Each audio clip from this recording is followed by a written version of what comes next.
惋惜，走過太多戰役，夜照正濃在叫晚風轉色。王者的戰績，稱霸只差單隻，任性地全部豁出變無敵。還像顏色，這世界是我天生擁有的。猛風笑冷戰更冷，我在和你再處心再角力。成敗也相差一線，雷電又再閃三箭，從未見執起弓箭，還在笑，才發現驚天的變遷。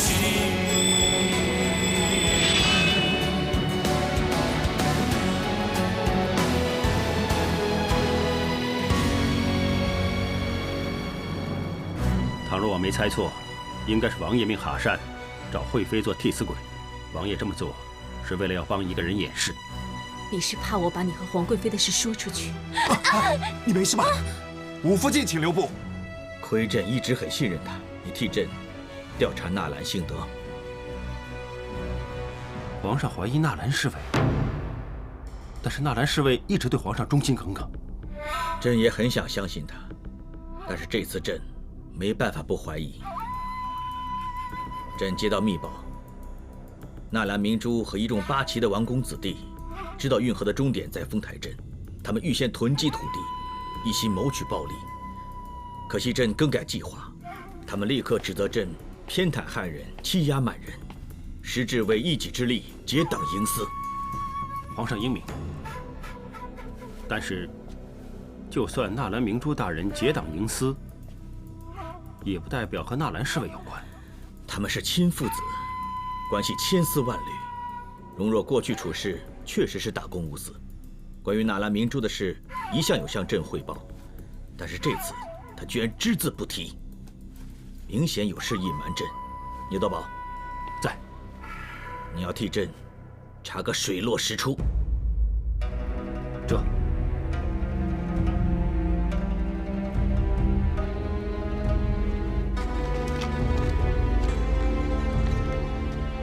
这个镇十室九空，连鬼影都没有。再到处看一看。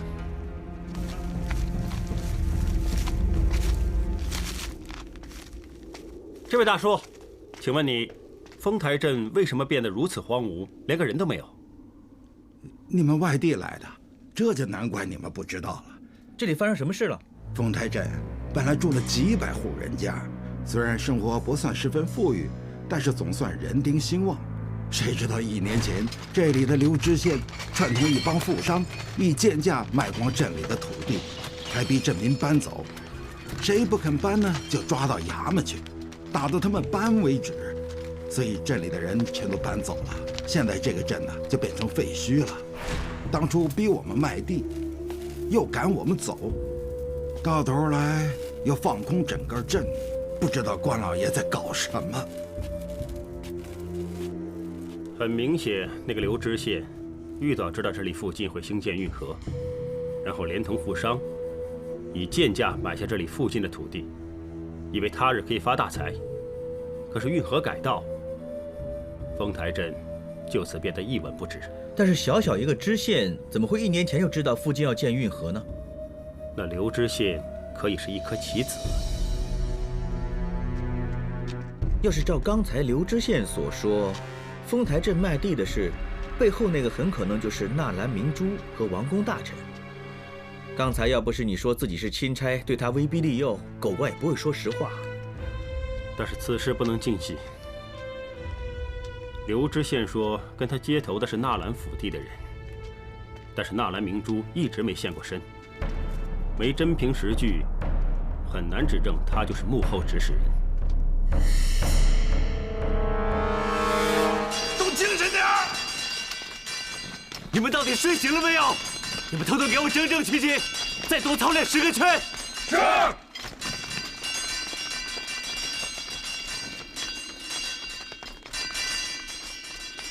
参见恭亲王。参见与亲王。二哥，你说过帮我替皇上求情，让我早日带皇额娘和建成离宫回我府中的。我是见过皇上，还把你的请求向皇上提出。那怎么样？他只是敷衍我，对此事根本漠不关心。我要去见皇上，跟他说清楚。武帝，你贸贸然去，万一皇上动怒，只会弄巧成拙。那你教我应该怎么做？皇祖母不答应，皇上怎么会答应？皇上表面独揽朝纲，其实全靠几个老臣辅弼。皇上本身有勇无谋，优柔寡断，容易受人摆布。就说上次收你蓝骑兵权，借口牵强，分明对你不公。你现在求他，他怎么会真心帮你？唉，皇上是一国之君，每天不只要处理朝中的大小事务，还要面对群臣，为老百姓担忧，的确不容易。再加上最近开凿运河一事，皇贵妃又遭受滑胎不幸，令皇上烦上加烦。皇上现天下之忧而忧，比起国家大事，我的家事真是微不足道，也很难怪皇上不理我的。武帝这么体恤皇上，真是难得。皇上始终是我们的兄弟，如今太平盛世，我们更加应该兄弟同心，好好辅助皇上。要是有人对不起皇上，我们两兄弟应该站出来支持皇上，铲除奸党。你说是不是，二哥？为什么要对学业这么忠心？你知不知道走错一步，后果多么严重？你没事吧？成宁，这步棋是你逼二哥走的。您要我杀死武福晋？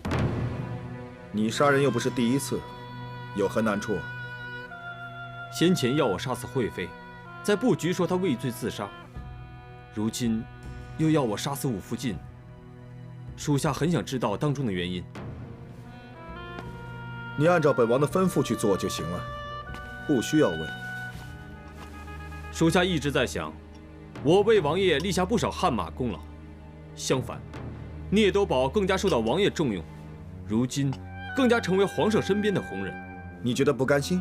属下只是认为，聂斗宝做到的，我同样可以做到。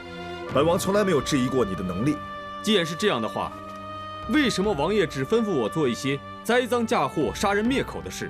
其实，王爷的宏图大志，属下知道，也可以帮上忙。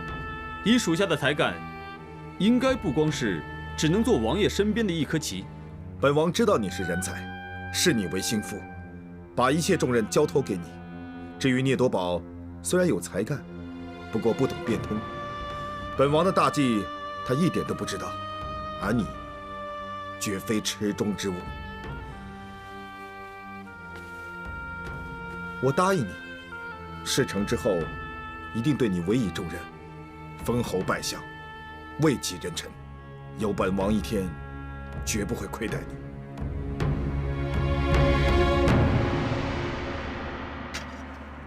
哇，里面有我最喜欢吃的白玉桂花糕啊！这些糕点是太皇太后吩咐奴才送来赏赐给太妃娘娘、武福晋和端敏格格品尝的。你回去跟太皇太后说，我们非常感谢太皇太后的心意。是，果然洁白如玉，桂香浓郁，是御膳房的精品。你喜欢吃，来再吃一块。皇祖母怎么突然对我们这么好，特地派人送糕点来给我们品尝？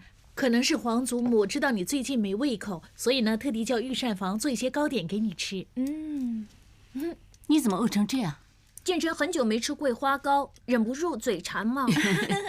而且我不吃，我肚子里那个也要吃了。这倒是。明白。那你再吃了这一块吧。啊，皇额娘，你也吃一块水晶糕。哇，皇额娘最喜欢吃水晶糕了。二哥，怎么今天这么有空陪我一起来永和宫啊？今天乐得清闲，就想来探望皇额娘和端敏，顺便看看武福晋住的惯不惯。二哥有心，虽然宫中多人照顾，不过始终比不上自己府中。我希望建成可以尽早离宫回府。我希望我的小阿哥能在府中出生。一定可以。要是生儿子的话，就要像我这样，威勇好武；生女儿的话，就要像建成那样，清丽和善。救命啊！救命啊！娘娘，太妃娘娘！端明，端明，皇额娘，建成，建成，建成，你怎么了？端明，端明，皇额娘，太妃娘娘，他们好像中毒，究竟发生什么事？回王爷，刚才太皇太后派人送了糕点过来，他们吃了之后就变成这样了。奴婢真的什么都不知道。还不赶快传太医！是王爷。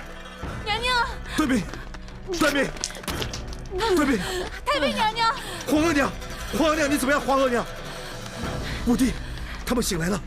武福晋怎么样？建成，建成，你怎么样？你听见没有？王爷，建成，很难受。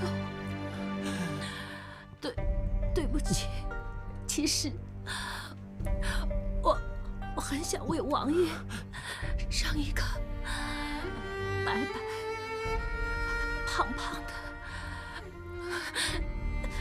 小阿哥。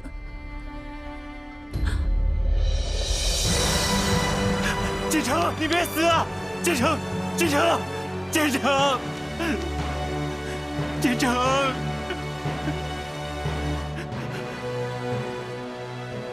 究竟为什么？是什么人要毒害他们三个？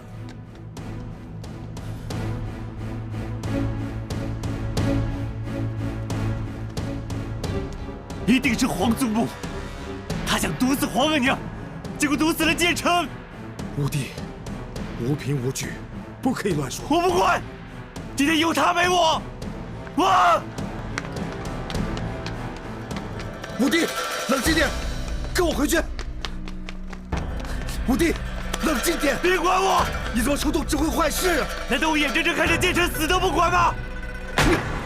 皇祖母，什么事这么吵啊？皇祖母，为什么要这么做？你为什么这么狠心呢？你到底在说什么呀？你不要再装模作样！你知道建成最喜欢吃白玉桂花糕，你就派人送糕点过去，有没有这回事？建成是我孙媳妇儿，她喜欢吃白玉桂花糕，我送点过去给她有什么不对啊？没想到你真的这么狠毒，你为什么要毒害他们啊？你到底在说什么呀？武福晋吃了皇祖母的糕点，马上中毒身亡，而皇额娘和端敏也都中毒昏迷，生死未卜。生死未卜？怎么会这样？你不要再惺惺作态！其实你一直不喜欢皇额娘，更没办法接受端敏这个格格。但是为什么连建成也不放过？为什么这么倔强，他们置于死地？皇上驾到！参见皇上。皇上，皇祖母杀死建成，你要主持公道。皇祖母怎么会这么做？恭亲王，朕也是刚刚接报，武福晋为什么会出事？皇上，皇祖母因为痛恨皇额娘，所以派人送糕点去永和宫给他们吃，结果他们三个都中了毒。那太妃和端敏格格呢？现在怎么样？太医正在施救，希望他们吉人天相。怎么会发生这种事呢？那就要问皇祖母为什么这么狠毒？长宁，你口口声声说哀家下毒，你可有证据呀？长宁，知不知道你在说什么？你在污蔑皇祖母下毒杀人呢！我亲眼看着建成中毒死在我面前，可怜他还一尸两命。皇祖母和武福晋无冤无仇，武福晋肚子里的骨肉也是爱新觉罗的子孙呐！皇祖母德高望重，你别在这里放肆。武福晋的事朕也很难过，但事件一天没有彻查清楚，任何人都不可以胡乱猜测、胡说妄为。我不管，我不管，总之我要他一命偿一命。你敢逆朕的意思？你以为我不敢吗？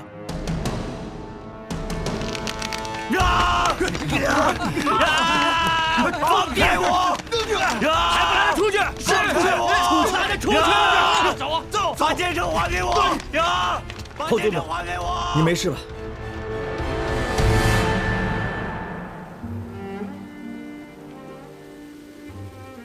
有时候真的很羡慕鱼可以自由自在、无拘无束的游来游去。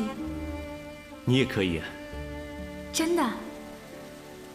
将来我希望可以和你，还有肚子里的小阿哥，一起在塞外的草原，策马奔驰，喜欢去哪儿就去哪儿。你说好不好？当然好了。以后我们一家3口永远开开心心的在一起，不会再分开。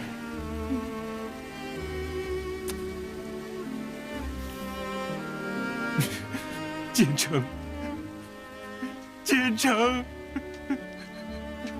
武帝，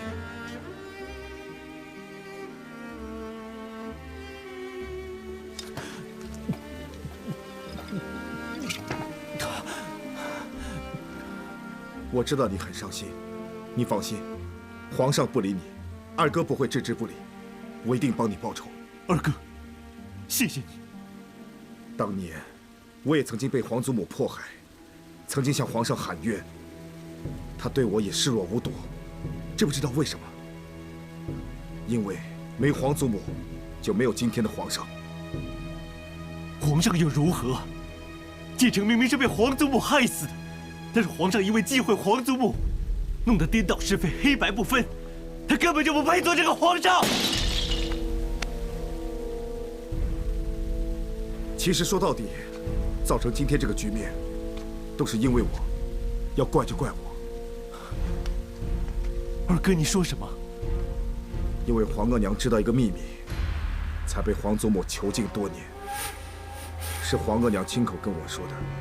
当年皇祖母篡改先皇遗诏，把皇位传给薛烨，原本继承皇位的人是我才是真命天子。你说什么？是你继承皇位？一直以来，皇祖母都对我有成见，处处针对我。她只喜欢薛烨，于是篡改遗诏，把皇位传给他们。单凭我说，你未必会信。幸好，皇额娘中毒不深，你大可向她求证。上次皇额娘疯疯癫癫，把这件事说出来，宫中的人都认为她只是风言风语。可惜皇祖母是听者有意，她担心总有一天这件事会被揭发，于是先下手为强，想毒死皇额娘，一了百了。最无辜的是武福晋，他不止被毒死，还连累肚子里的小阿哥，真冤枉！建成，我一定会替你讨回公道，不会让你死得这么冤枉。皇上一直偏袒皇祖母，怎么会彻查事件，最后只会不了了之？他是皇上就可以偏袒皇祖母吗？皇位根本就是他不择手段夺回来的。武帝，只有兄弟同心，才有机会对付他们。若是二哥要从康熙手里夺回皇位，你会不会帮我？皇位本来就是你的，无论如何，我一定会帮你把江山抢回来。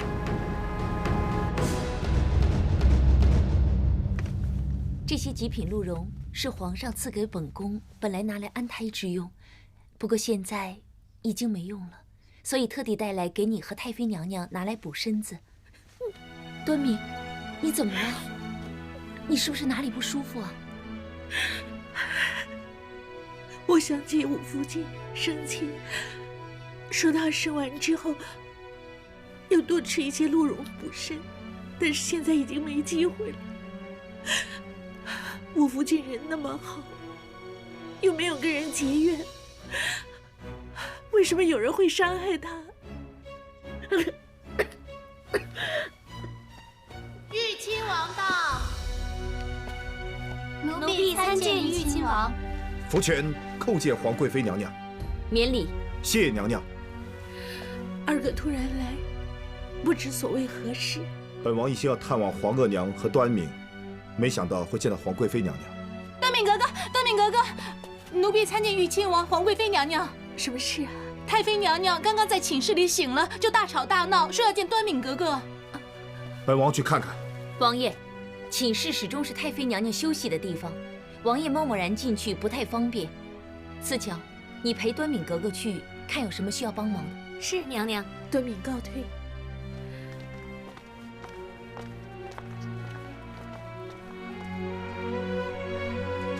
你有话要跟我说？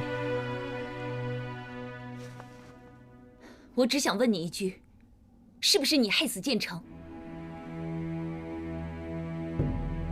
是。真是你？为什么？为什么要这么做？因为他知道我们的秘密。我跟你没有秘密。要是建成听到我们的对话，早就向太皇太后禀报。但是他没有，他根本什么都不知道。建成不应该死的。你怎么知道没听到？我不会让你冒险的。建成所怀的胎儿是无辜的，难道你为了自己的野心，就连他腹中块肉你也置之不理？我这么做不是为了自己，我为了你呀。够了，我不想再听你任何借口。这个不是借口。无论如何，我不会让任何人伤害你，就算当今皇上也不可以。你疯了！我没疯，我知道自己在做什么。你有，你不止疯了，你还丧心病狂，失去常性。我变成这样是因为你，我做每件事都是为了你啊。你。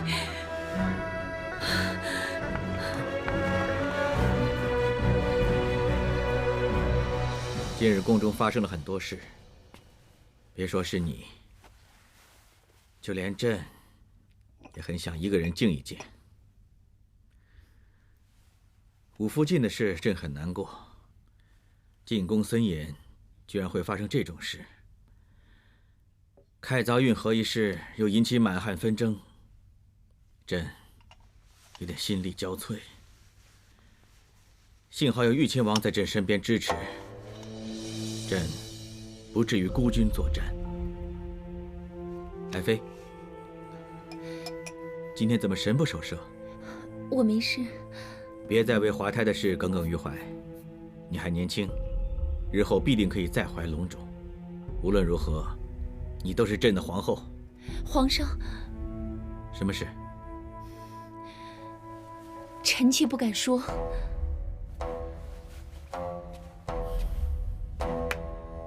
你放心，就算有多么大不敬，你也不妨告诉朕。其实玉亲王，事情和玉亲王有关。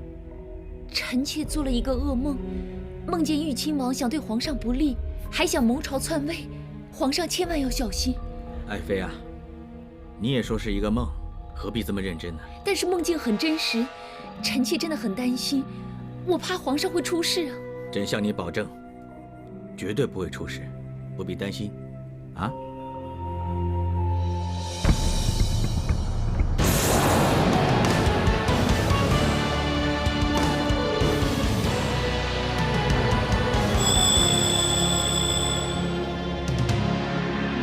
牛多宝，事情查得怎么样？回皇上，奴才查证到，曾经有自称是纳兰明珠府邸的人到过丰台镇，他们还逼令当地知县要跟他们合作，以贱价收地，而当中还牵涉几位朝中大臣。若这件事真的和纳兰明珠有关，他就是知法犯法，罪无可恕。容若呢？奴才没发现有任何证据证明纳兰幸德和此事有关。容若追随朕多年，朕也不希望他做出一些对不起朕的事，但他和明珠毕竟是父子，关系密切，难免有同流合污之嫌。你多宝啊，如今在朕身边，除了你之外，已经再没值得信任的人了。皇上何出此言？恭亲王对皇上忠心不二，皇贵妃娘娘对皇上关怀备至，还有玉亲王，在皇上身边，又岂会无可信之人？你刚回宫，有件事你不知道。武福晋在宫中被毒杀，恭亲王认定是太皇太后所为，还为此和朕闹了一场。怎么会这样？有很多事，朕也只能够问为什么。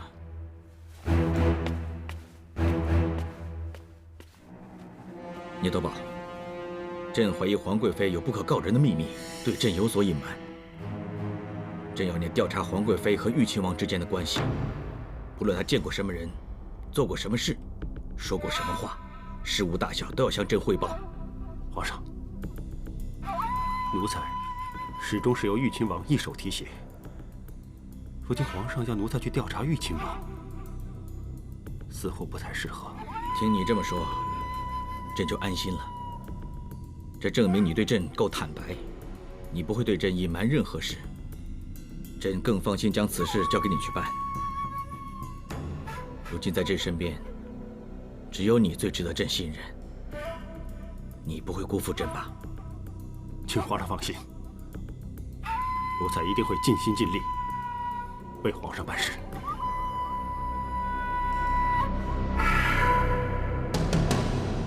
这个太皇太后向来都心狠手辣。多宝，上次我们3个一起中毒，下次我不知道我会不会这么幸运。我不想再留在这里，你带我出宫啊！你贵为格格，怎么可以贸贸然出宫呢？贵为格格又如何？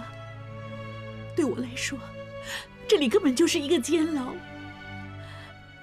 虽然五哥和皇额娘都很疼我，但是在皇宫，人人虚情假意，互相猜忌，我真的受够了这种日子了。我什么都不要，我只想像以前在大石栏那样，吃的不是山珍海味，穿的不是绫罗绸缎，但是起码每个人都是真情真意。我明白。多宝，就算你贵为统领，下一刻可能也会死于非命。我福晋就是一个很好的例子。我真的很怕，我很怕下一个是你。干脆我们一起走啊！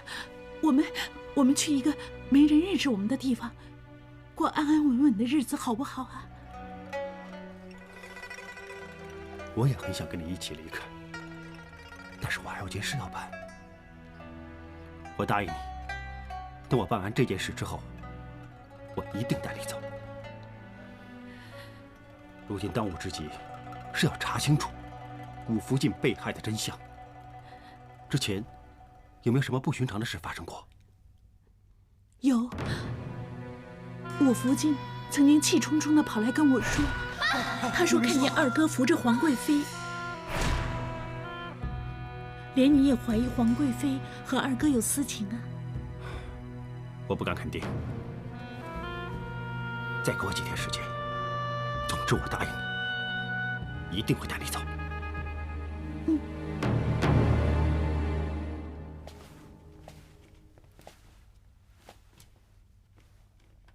小勇子，当日你送糕点到永和宫，期间发生过什么事？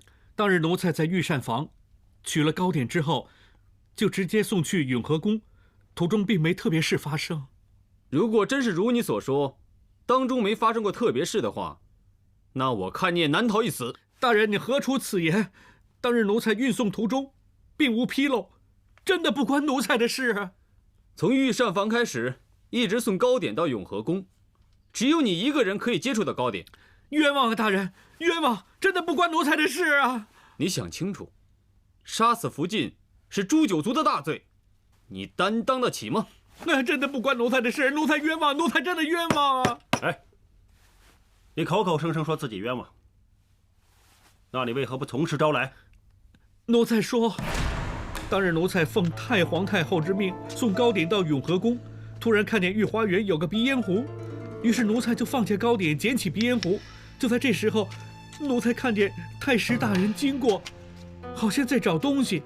奴才估计这个鼻烟壶应该是属于太师大人的，只怪奴才一时贪心，偷走了鼻烟壶，又怕说出来会被追究受罚，所以才一直隐瞒。但是奴才真的没毒害武福晋，真的不关奴才的事。太师大人，太师何以会无故在御花园出现？聂统领，太师在御花园出现的话，也就是他也有嫌疑，就由卑职马上捉拿太师回来，审问清楚。聂大人，聂大人，什么事？我表哥太师大人他死了。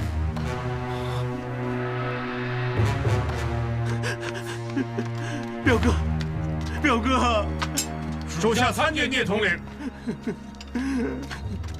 表哥，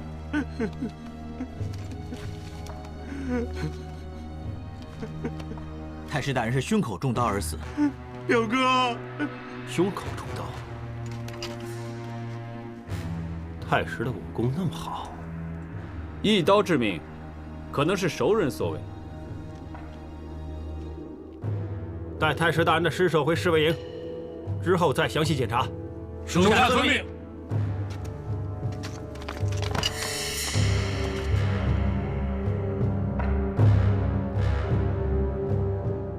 和太史有关。回皇上，小勇子供出，当日他在运送糕点途中，曾经在御花园见过太史。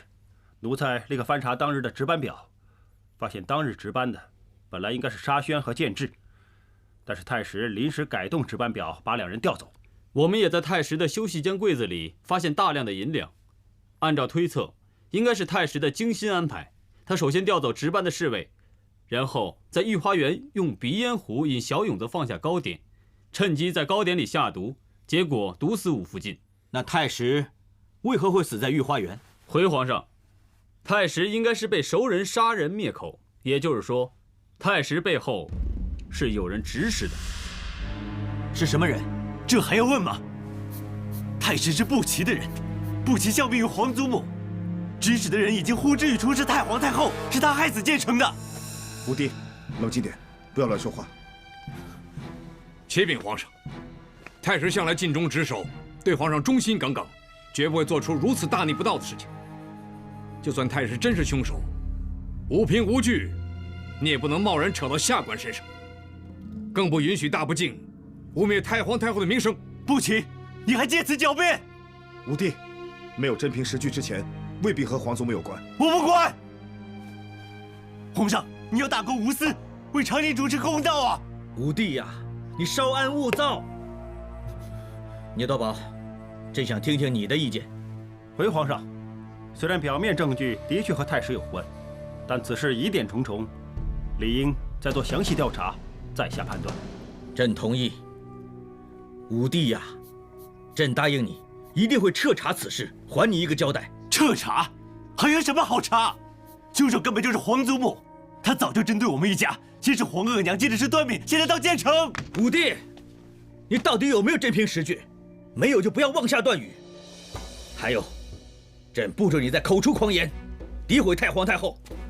我知道皇上要维护皇祖母，你是皇上，我无话可说。不过我不会让建成死得不明不白的。皇上，武帝悲伤过度，才会不知分寸。武帝，皇上处事公正，一定会给你交代，忍耐一下。哼！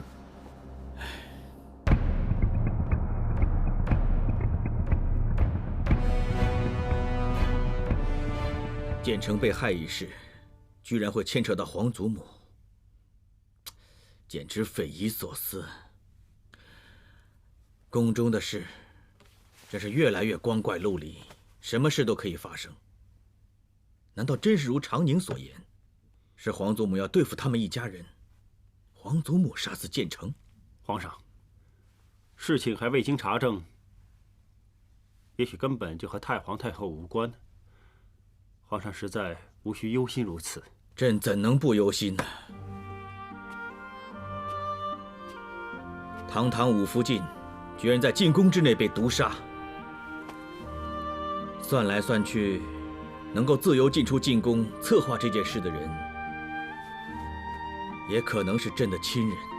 请皇上放心，奴才一定会为皇上查明真相。真相？查明真相又如何？如果凶手是朕的亲人，朕如何是好？无论背后凶手是什么人，到最后找出来的，可能是朕至亲之人。到时候朕就得下旨杀他。倘若一切真如皇上所言，他日真相大白，恐怕会令皇上异常为难。这次开建运河不能取到通台，我们之前买下的田地等同废物。景恩师放心，夏国已经代为安排，这批田地很快就可以脱手。好，不过此事已经惊动皇上，一定要小心行事。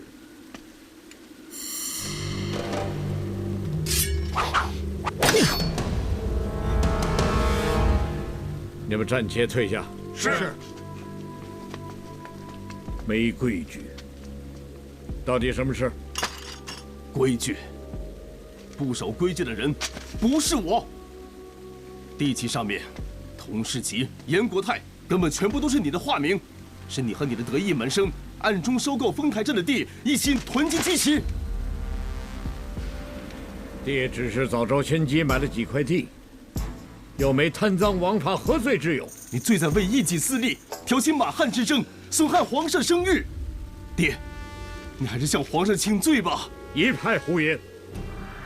爹并没有做过对不起皇上的事。你还是执迷不悟。好，明天我就禀告皇上，指证你就是丰台镇一事的幕后黑手。你居然不念父子之情，要举报爹？对。你抢走地契也没用，我就是活生生的人证。你干脆杀了我，才能够死无对证。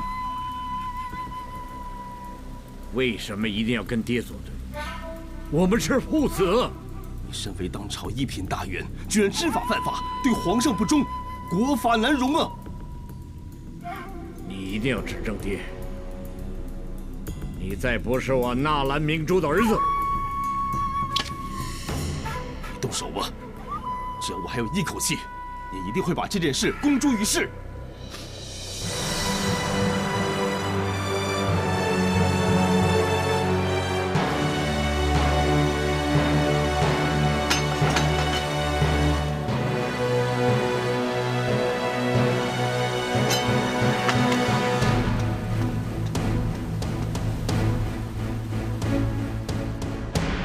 启禀皇上，太师的表弟就是御前侍卫尔豪，他不断向奴才喊冤，说他表哥和武福晋无怨无仇，绝对不会毒害武福晋。他认为这件事是个阴谋。皇上，证据确凿，太师根本就是凶手，无冤可喊。皇上，所谓死无对证，如今就连太师的死也疑点重重，奴才认为不能够一口咬定是太师所为。聂统领，万一真是太皇太后暗中指使，在杀人灭口，再查下去，只会令皇上更加为难。皇上，既然太师是凶手，未免此案诸多猜测，也可向武帝交代，请皇上对外公布，指太师是日月会的余党，潜伏宫中，图谋不轨。你认为武帝会接受这个结果吗？这么做只是权宜之计，万一此事牵涉太皇太后，到时候更难处理。禀皇上，纳兰侍卫求见。传。奴才参见皇上。玉亲王聂统领。平身。谢皇上。荣若，你有急事要见朕。奴才已经查出丰台镇一事的真相，有人煽动满朝文武，挑起马汉之争。这个幕后指使的人，就是……禀皇上，纳兰大人求见。传。奴才叩见皇上。平身。奴才不敢。明珠、荣若，你们父子先后求见朕，所谓何事？皇上，奴才是来向皇上请罪。爹，请罪？何罪之有啊？奴才身为朝廷命官，但教子无方，居然教出荣若这个不孝子。爹，你怎么这么说我？我不是你爹。皇上，荣若以权谋私，知道运河取到丰台镇作为终点站，竟事先勾结其他党羽，在丰台镇囤积大量土地以自肥。岂料皇上突然改道运河路线，荣若心有不甘，于是煽动朝中满人大臣对皇上不满，两面三刀，挑拨满汉不和，其心可诛。爹，你在说什么呀？皇上，奴才今天要大义灭亲，向皇上禀明一切。根本所有事都是你摆布，你现在反而污蔑我。皇上，丰台镇一事的幕后黑手就是纳兰明珠，让他先发制人，颠倒是非，把所有罪责加诸奴才身上。皇上，你们父子各执一词，朕应该相信哪一个？多宝，在。朕之前命你到丰台镇调查，你把查到的真相告诉大家。奴才已经审问过丰台县的县令，县令说，当日收地的是属于纳兰府地的人，但是背后指使者则从未现身。皇上，这沓就是丰台镇的地契，上面的名字全都是荣若的亲信，有关银号的银票也都是荣若所支付。奴才罪该万死。纳兰侍卫，你居然做出这种事，你太让皇上失望，太让你爹失望。皇上，奴才真的没做过，所有事都是我爹干的。爹，真没想到你为求自保，居然连亲生儿子也会污蔑。荣若，你欺君犯上，如何对得起皇上？如何对得起爹的教诲？皇上，今天奴才要大义灭亲，请皇上严惩贪官纳兰听德。皇上，纳兰明珠贼喊捉贼。荣若，朕也希望此事与你无关，但如今证据确凿，岂容你抵赖？由即日起，朕革去纳兰性德御前侍卫一职，不得踏入皇宫半步。朕不想看见你，滚！这，康熙一生斥责，守护在他身边的纳兰性德终于被革职屏退，而武福晋的死也令长宁对太皇太后痛恨加深，而这一切都是野心勃勃的福全精心策划。在这一刻，聂多宝意识到一场紫禁城的腥风血雨即将来临，他身处其中，实在进退两难。